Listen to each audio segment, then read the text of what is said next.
नमस्कार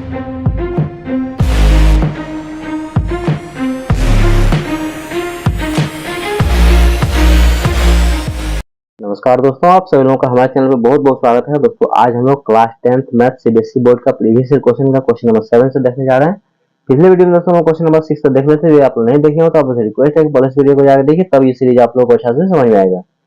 इसमें कह रहा है कि if the numbers a, 7, b, 23, c are in AP, then find the value of a, b and c। ये क्वेश्चन दोस्तों मोस्ट इंपोर्टेंट है। देखिए इसको हम कैसे सॉल्व करेंगे।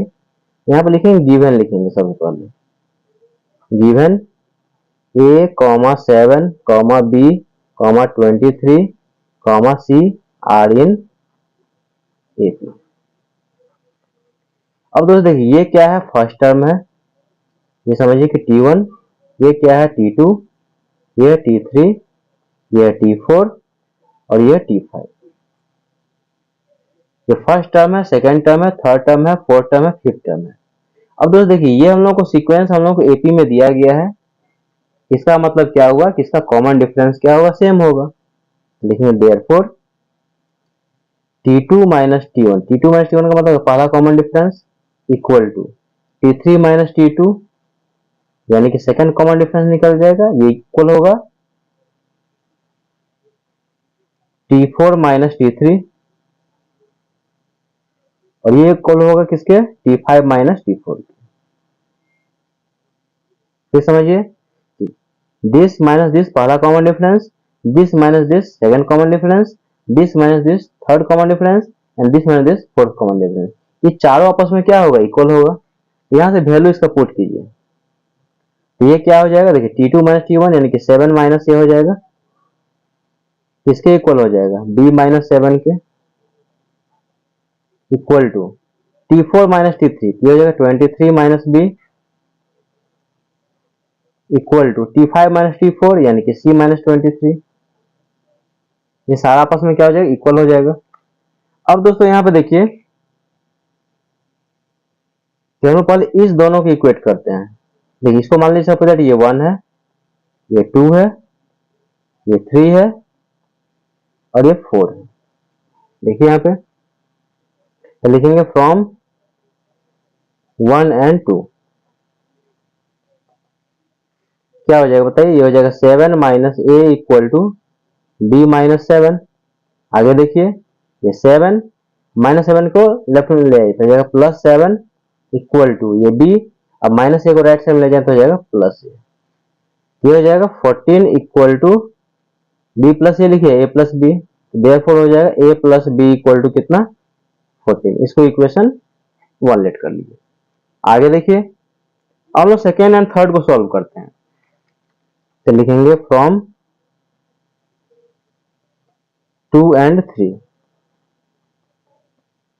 ये 2 एंड 3 से आएंगे तो क्या हो जाएगा, b minus 7 equal to 23 minus B हो जाएगा। ये हो जाएगा b minus 7 equal to 23 minus B. B वाले को एक साथ लिखिए, ये b माइनस बी को लेफ्ट साइड लेते हो जाएगा प्लस बी इक्वल टू ये 23, अब माइनस 7 को राइट साइड में लेते हो जाएगा प्लस 7। आगे देखिए तो b प्लस बी हो जाएगा 2b equal to 30, therefore b equal to हो जाएगा 30 अपॉन में 2, ये हो जाएगा 15। तो b इक्वल टू हो जाएगा 15। b का वैल्यू कितना मिल गया, 15 मिल गया। अब दोस्तों देखिए यदि b का वैल्यू हम लोग इक्वेशन 1 में पुट करें तो यहाँ से हम लोग को a का वैल्यू मिल जाएगा। तो लिखेंगे put b equal to 15 in equation 1। देखिए इक्वेशन 1 है क्या, इक्वेशन 1 है a plus B equal to 14, a plus B की जगह पर हो गया 15 इक्वल टू 14। यहां से a का वैल्यू निकालेंगे, ये जगह 14 प्लस 15 राइट साइड में लेता जाएगा माइनस 15, यानी कि a इक्वल टू हो जाएगा -1। a का वैल्यू कितना आ गया, -1। अब दोस्तों हम लोग देखिए a b तो पता चल गया, हम लोग c का वैल्यू निकालना है। c के लिए हम लोग इक्वेशन 3 और इक्वेशन 4 को हम लोग क्या करेंगे, आएंगे फ्रॉम इक्वेशन 3 एंड 4 लिखेंगे फ्रॉम इक्वेशन 3 एंड 4। देखिए इक्वेशन यहाँ पे 3 क्या है, 23 माइनस बी इक्वल टू ठीक है 23 minus B equal to C minus 23। देखिए यहाँ पे 23 minus B equal to C minus 23। आगे देखिए 23 माइनस 23 को लेफ्ट में ले जाता है प्लस 23 इक्वल टू ये सी माइनस बी को राइट साइड ले जाता जाएगा प्लस बी। ये जगह 46 23 प्लस 23 46 ये plus C sorry 23 plus 23 46 equal to C plus B. B का वैल्यू कितना 15 पुट कर दिया यहाँ 15। देखिए बी का वैल्यू कितना 15 है ना, तो यहाँ 15 पुट कर दिया यहाँ पे इसके जगह पे। आगे सॉल्व कीजिए। देखिए ये जगह 46 प्लस 15 को लेफ्ट में लाए तो जाएगा minus 15 equal to C. Next step में सी इक्वल टू क्या हो जाएगा 6 में से 5 जाएगा तो हो जाएगा 1 और 4 में से 1 जाएगा तो हो जाएगा 3। सी का वैल्यू कितना आ जाएगा 31 आ जाएगा। यहाँ पे लास्ट में लिख लीजिए देयरफॉर ए इक्वल टू कितना -1 कॉमा बी इक्वल टू कितना 15 एंड सी इक्वल टू 31। ये दोस्तों आंसर हो जाएगा क्वेश्चन नंबर 7 का। आई होप दोस्तों क्वेश्चन नंबर 7 आप लोगों को समझ में आ गया होगा। बहुत आसान है, इस तरह क्वेश्चन आप लोग खुद से भी सॉल्व कर सकते हैं। अब इसका नेक्स्ट क्वेश्चन देखिए क्वेश्चन नंबर 8। देखिए यहाँ पे क्वेश्चन नंबर 8 का आ रहा है कि the sum of first n terms of an AP is given by Sn equal to 3n square minus 4n। क्या करें दोस्तों सम ऑफ n टर्म्स का वैल्यू कितना दिया गया 3n स्क्वायर माइनस 4n दिया गया है। देन फाइंड इट्स फर्स्ट में करा कि nth टर्म यानी कि tn या an का वैल्यू करा निकालने के लिए फर्स्ट टर्म यानी कि a और थर्ड में करा कॉमन डिफरेंस निकालने के लिए। ये भी क्वेश्चन दोस्तों मोस्ट इंपोर्टेंट है। तो पहले देखिए लिखेंगे गिवन। देखिए Sn का वैल्यू हम लोग को दिया गया 3n स्क्वायर माइनस 4n। तो हम लोग को बताना कि nth टर्म कितना होगा। तो सबसे पहले हम लोग क्या करते हैं इसके लिए n के जगह पे 1 पुट करते हैं। तो लिखेंगे put n equal to 1। n equal to 1 put करेंगे तो क्या हो जाएगा ये s n के जगह पे 1 इक्वल टू ये हो जाएगा 3 इंटू 1 का स्क्वायर माइनस 4 इंटू 1। क्या किया है n के जगह 1 पुट करने दिया हो जाएगा s1 equal to 3 into n के जगह 1 का स्क्वायर माइनस 4 इंटू 1। तो देखिए ये हो जाएगा हम लोग को s1 का वैल्यू हो जाएगा ये हो जाएगा 3 इंटू 1 माइनस 4। ये हो जाएगा 3 माइनस 4 यानी कि S1 का वैल्यू हो जाएगा -1। यहां से ये इन्फॉर्मेशन हम लोग मिल गया। आगे देखिए S1 दोस्तों क्या होता है S1 होता है फर्स्ट टर्म होता है। ओके S1 को क्या बोलते हैं फर्स्ट टर्म बोलते हैं।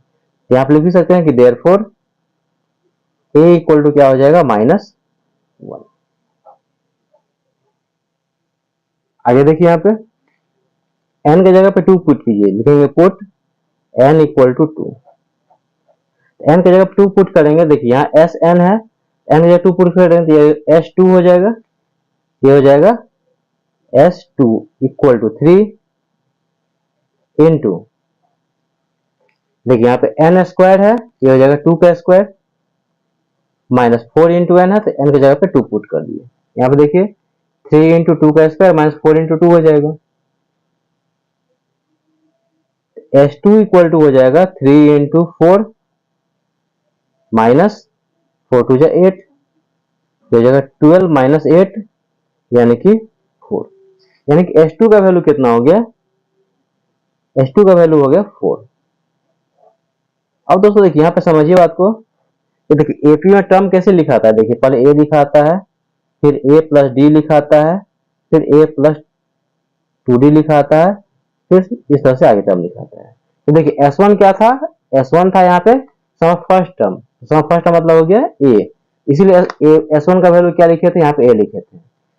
S2 मतलब हो गया sum of two term. Sum of two terms मतलब हो गया दिस प्लस दिस। S2 मतलब क्या हो गया first term plus second term. इस S2 को आप ऐसे भी लिख सकते हैं कि a plus D equal to कितना 4। आगे देखिए ये हो जाएगा 2a plus D equal to हो जाएगा 4। 2 इंटू a का वैल्यू कितना है -1। इसको इक्वेशन 1 लिख लीजिए। तो 2 into -1 plus D equal to 4 बगल में लिख लीजिए यहाँ पे यूजिंग इक्वेशन 1। आगे देखिए ये हो जाएगा -2 प्लस डी इक्वल टू 4। तो डी इक्वल टू हो जाएगा ये 4 और -2 को राइट साइड में शिफ्ट करते जाएगा +2। तो डी इक्वल टू हो जाएगा हम लोगों को 6। अब दोस्तों देखिए ए और डी का वैल्यू हम लोग को मिल चुका है, तो हम लोग इसका सारा क्वेश्चन को हम सॉल्व कर सकते हैं जिसमें दिया गया है। तो फर्स्ट में हम लोग कह रहा है nth टर्म। देखिए nth टर्म हम लोग निकालना है, nth टर्म को an बोलते हैं या tn बोलते हैं। इसका फॉर्मूला क्या होता है बताइए, a plus n minus 1 into D होता है। an का फॉर्मूला nth टर्म को किससे इंडिकेट करते हैं, an से या tn से या l से, लास्ट टर्म होता है, ठीक है ना। a plus n minus 1 D, a का वैल्यू पुट कीजिए तो a का वैल्यू हम लोगों को आया कितना, -1 plus n minus 1 into D, D का मतलब कितना 6। सॉल्व कर लीजिए इसको, तो हो जाएगा -1 प्लस 6n और ये हो जाएगा हम लोगों को -6। देखिए यहाँ पे -1 प्लस 6 को मल्टीप्लाई 6n माइनस 6, पॉजिटिव वाले को लिख लीजिए, तो यहाँ पे 6n और ये हो जाएगा -1 माइनस 6 हो जाएगा -7। लेकिन देयरफॉर tn इक्वल टू कितना हो जाएगा, 6n माइनस 7। तो फर्स्ट पार्ट इसका डन हो गया कि nth टर्म कितना हो गया, 6n माइनस 7 हो गया। अब इसका हम लोग को लिखना है, सेकंड पार्ट में लिखना है फर्स्ट टर्म। देखिए फर्स्ट टर्म तो हम लोग ऑलरेडी पता है, फर्स्ट टर्म का वैल्यू कितना है, -1 है। देखिए इससे आगे नेक्स्ट पेज में, अब देखिए इससे आगे हम लोग सेकंड पार्ट में निकालना फर्स्ट टर्म। तो फर्स्ट टर्म का वैल्यू दोस्तों -1 आया था पिछले पेज में जिसमें इक्वेशन में रिलेट किए थे। और कॉमन डिफरेंस हम लोग कितना आया था, 6। कॉमन डिफरेंस हम लोग किससे इंडिकेट करते हैं, डी से, तो डी का वैल्यू 6। तो ये दोस्तों क्वेश्चन नंबर 8 का आंसर हो गया। आई होप दोस्तों सारा क्वेश्चन आप लोगों को समझ में आ गया हो। कहीं भी डाउट हो कमेंट जरूर पूछ सकते हैं। वीडियो अच्छा लगे, मेरे पढ़ाने का तरीका यदि आप लोगों को पसंद आए तो आपसे रिक्वेस्ट है कि प्लीज चैनल को लाइक कीजिए, शेयर कीजिए, सब्सक्राइब कीजिए और दोस्तों कमेंट करके जरूर बताइए कंसेप्ट आप लोगों को समझ में आया कि नहीं। मिलते हैं नेक्स्ट वीडियो में, तब तक थैंक यू सो मच।